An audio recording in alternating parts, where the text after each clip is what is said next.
Hey guys, today we're going to talk about the new magnet bag from 945 Industries. You guys may have seen my video earlier this year where I had their other QAPL bag. I really liked that one a lot, but I feel like this bag made it even better. So at the time of filming this video, I want to make a few things clear. There's only two sizes available. This here is the full size, and there's only two materials available. This here is the 1050 ballistic nylon, and I really do like the texture of this. It's almost a little bit like rubbery kinda, but not quite. It feels very rugged. It's definitely water repellent, and it feels comfortable, moves along clothing quite nice. And I really think I made the right choice with this one. I know their other bags ended up having a lot of different material options and colors. I'm sure that's gonna be down the road with this, but as of this time, you only got two options so far. With the full size, I will say, as I'll show you in a little bit, the firearm I chose to go with just fits in there perfectly, and that may cause some issues on my part, but that's a me thing, not a bag thing. So just want to mention that up front in case I have any sort of hiccups while filming here, because I always like to give you guys an honest, raw take on things. And today's actually a bonus video because you are gonna also hear about the holster they make. For whatever reason, at least at the time when I purchased this, if you wanted this bag, you had to get one of their holsters, which isn't necessarily a bad thing because the holster is made to fit in here. It seems pretty decent quality, and we'll talk more about that later. But today you get kind of a bonus for if you wanna order this bag, you get to see what both options look like. So let's get into it real quick. This is the magnet bag. Obviously, there's no zippers here. There's a pull handle, can go on either side. It's got a whole bunch of adjustability on where you want to put the slots in here and how you want to wear this. For me, I'm 6 foot tall. This being a larger bag, I feel right here is probably my comfort spot where I don't really notice the weight. It kind of sits evenly. Now, obviously, every body is different, so how you wear it and what's comfortable to you may vary. The bag is very simplistic, guys. Super minimalist. It's only 3 compartments. A small one in the front, smaller one in the back, and obviously the CCW compartment in the middle. So to give you guys an idea of what I have in here, just threw some things in here to keep it super minimal. Got my wallet. Got my keys, if I can grab them. I got my mod light, and I got a pocket knife.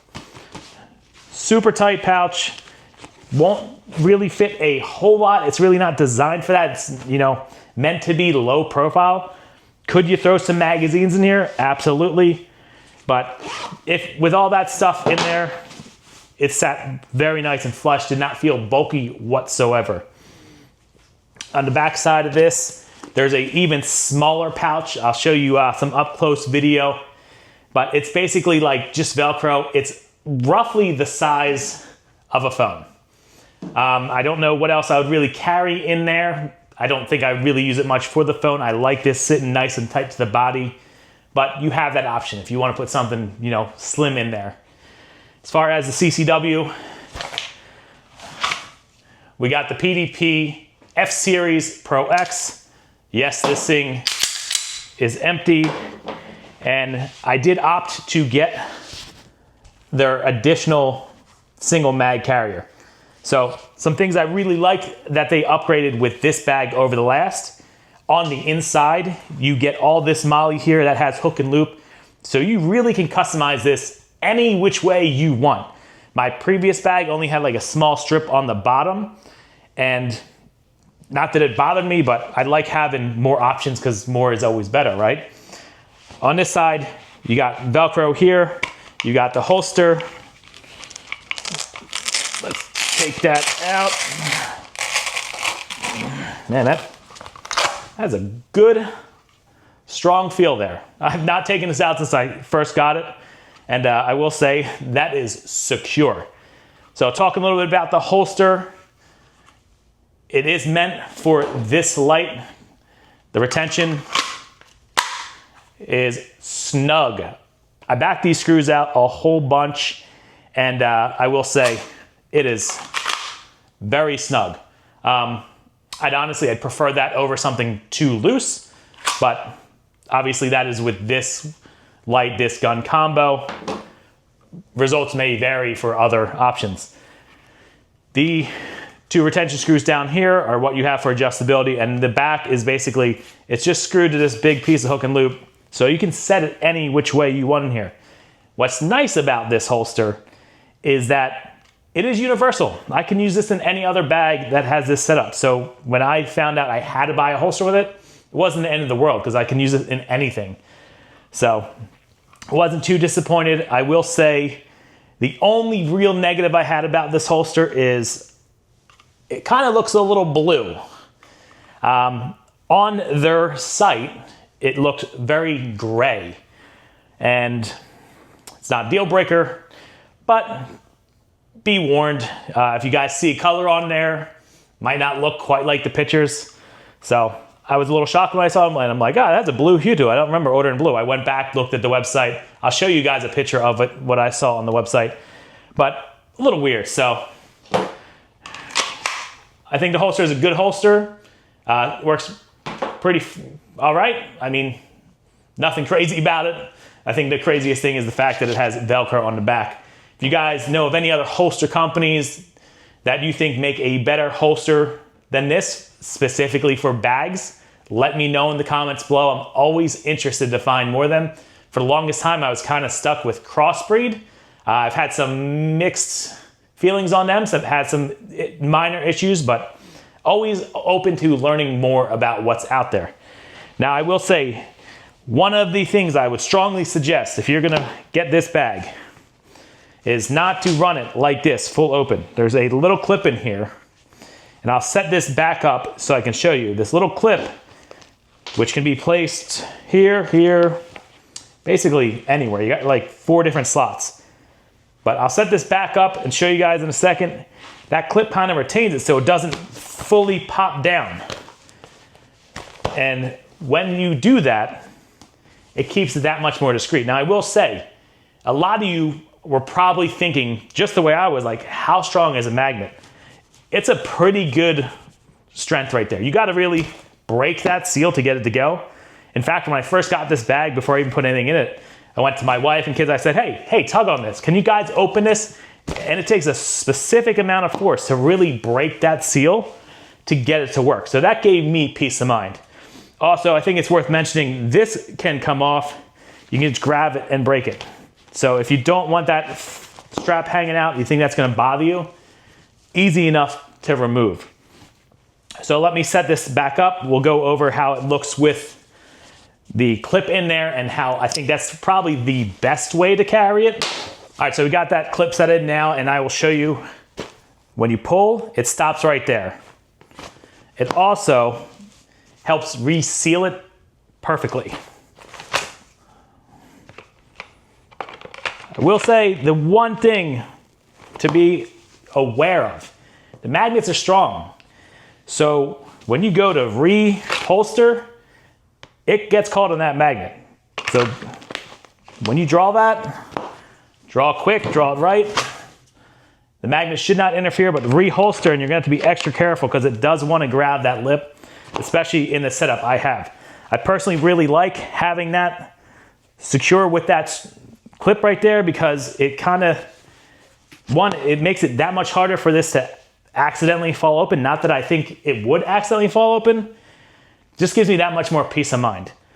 Again, without the strap, just quick. And so you can see the magnet kind of, it wants to grab it. One thing I did notice, and again, like I mentioned earlier, it's probably a me thing because, I mean, this gun with the magazine that sits so low is really pushing the envelope on size. Like it's literally, I'll give you a close-up, it's top to bottom, like it's filling this whole space. There's been times, not so much with the clip, but without the clip, where if I go to reseat it and it will kind of sit, let me, so I can't even get it to do it now. But when I don't have that thing on, it will kind of like seat awkwardly like that, like it won't be a proper seal. So just one of those things. If you're gonna get this bag, train with it, figure out how you want to set things up. I did play with where that spare mag was to kind of make sure it was going perfectly flush. It wasn't hitting the holster or anything, because with that extra mag in there, it really kind of fills up all the space in that compartment perfectly.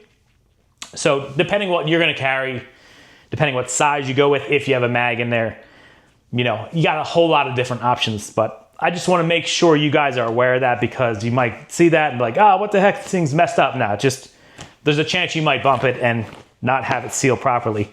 I've noticed when I put that clip on though, it kind of solves that. I will say overall, guys, I really like this bag. I like this bag a lot. I'm not the hugest fan of carrying directly in front of me. In fact, when I had a couple bags earlier this year that were designed to be there, they were just like too clunky. It just didn't really feel right. I feel like the 945 bags are probably, if you're gonna carry in the front, are probably one of the best options that I've come across. And if you guys know of another option that you think is a better bag, please let me know. I'm very interested to review as many as I can. But so far, guys, I think this might be my favorite minimalist bag we'll go with. Because obviously, I've showed you guys bags of every shape and size so far. For something being like a very minimalist EDC bag, just carrying the bare essentials, I think this is probably my favorite at this point. I think the quality's there. It's made in the USA. It's got a 1-year warranty. It feels quality. There's really nothing that really disappointed me. Obviously, I told you guys about the weird color on the holster. It's not a deal breaker for me. And how, like, if you don't really seat that stuff well, you can have it kind of close awkwardly. But just if you're gonna carry, guys, train with it. It's that simple. So I like it. I think it's a great option. It's definitely something I would recommend. It's definitely something I would buy again. If I ever end up getting into smaller firearms, I might get the smaller bag, but I mean, to me, this is compact and this is basically the size of a 19X. So I don't know, maybe one of these days I'll come across a firearm that is small enough that I want to carry it and also enjoy shooting it. But if you guys know one, drop it in the comments below. But that's all I got, guys. If you have any more questions or comments, let me know. I will kind of touch on this again briefly when I do the 1,000 round review of this gun. I'm gonna be practicing with it at the range, drawing with it, really putting it through its paces, wearing it until then, and really just, you know, seeing how I like it overall in the long run. So if you guys got anything for me, drop it down below. I'll get right back to you. If not, I appreciate you guys tuning in. Thanks and peace.